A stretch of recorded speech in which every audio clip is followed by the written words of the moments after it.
A lot of people are making hay about Obama reworking the tax code to help out poor people. Now, I really didn't notice much help this year, and so maybe I'm in the top 5%, but I doubt that, and maybe the relief for us peons is coming further down the line. The latest I heard about these bailouts is about $12.8 trillion, and I'll put a link to the blog post that I got that from. The US GDP was supposedly 14.2 trillion in 2008, but I think that number is, shall we say, inflated. I hear bloggers talking about this in such a frenzied manner, and I kind of find it funny, as if the state would have it any other way. That 12.8 trillion is going to come from somewhere. People are going to pay for it somehow, and they are going to pay for it through inflation, and inflation hits the poor the hardest. Here's why. Let's say 12.8 trillion was just given to the banks tomorrow, all at once. I know that's not how it works, but this is just for simplicity's sake.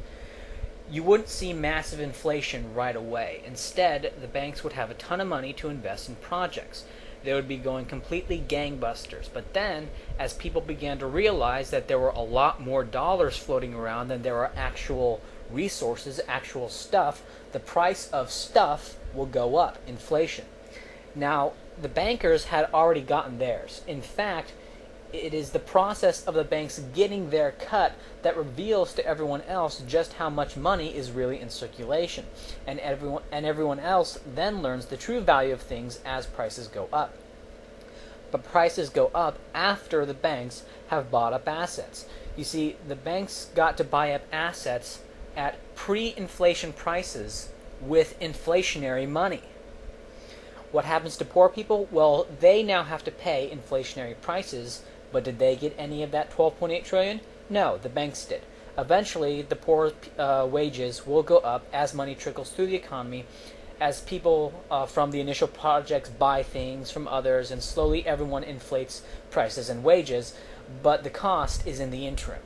The people who get the money first benefit from inflation, and the people who get it last are hurt by it. And who gets the money first? The political class, the 5%. The banksters and the investment firms, the Wall Street gang, which can lobby the state for crap like this. Who gets the money last? Everyone else, the 95%. And it is everyone else who will pay for it. So whenever anyone brings up Obama's egalitarian tax policy, be sure to ask him if these changes will offset the 12.8 trillion inflation tax.